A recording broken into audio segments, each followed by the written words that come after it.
Donald Trump ने Colombia को लेकर एक बहुत स्ट्रॉन्ग और कंट्रोवर्शियल स्टेटमेंट दिया है।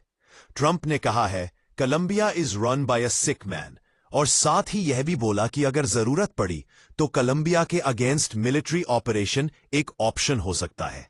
इस स्टेटमेंट के बाद पूरे लैटिन अमेरिका के साथ साथ ग्लोबल पॉलिटिक्स में भी टेंशन का माहौल बन गया है। ट्रंप का कहना है कि कोलंबिया से कोकेन का प्रोडक्शन और ड्रग ट्रैफिकिंग अमेरिका तक पहुंच रही है और इसके लिए वहां की लीडरशिप को जिम्मेदार माना जा रहा है।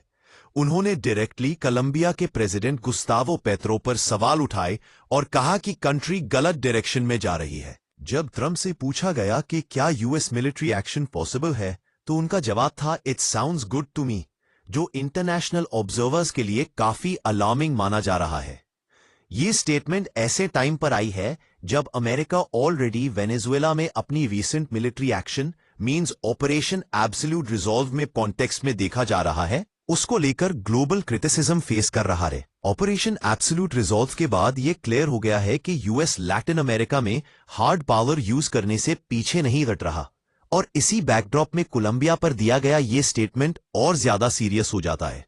लैटिन अमेरिकन कंट्रीज को लग रहा है कि यूएस रीजन में ज्यादा अग्रेसिव अप्रोच अपना रहा है और नेशनल सॉवरेंटी का रिस्पेक्ट कम होता जा रहा है। कोलंबिया, जो ट्रेडिशनली अमेरिका का एक क्लोज एलाई रहा है, अब इसी वजह से डिप्लोमेटिक प्रेशर और रीजनल स्क्रूटनी में आ गया है। कोलंबिया के प्रेसिडेंट गुस्तावो पेट्रो ने ट्रंप के रिमार्क्स पर नाराजगी जताई है और कहा है कि ऐसे मिलिट्री थ्रेट से पूरे रीजन की स्टेबिलिटी खतरे में पड़ सकती है। एक्सपर्ट्स का कहना है कि अगर यूएस कोलंबिया रिलेशंस और बिगड़ते हैं तो इसका असर पूरे साउथ अमेरिका पर पड़ेगा, चाहे वो ट्रेड हो, सिक्योरिटी कोऑपरेशन हो या फिर माइग्रेशन का इश्यू। फिलहाल कोलंबिया के खिलाफ कोई ऑफिशियल मिलिट्री ऑपरेशन अनाउंस नहीं हुआ है, लेकिन ऑपरेशन एब्सोल्यूट रिजॉल्व के बाद ट्रंप के ये वर्ड्स दुनिया के लिए एक क्लियर वार्निंग जैसे देखे जा रहे हैं।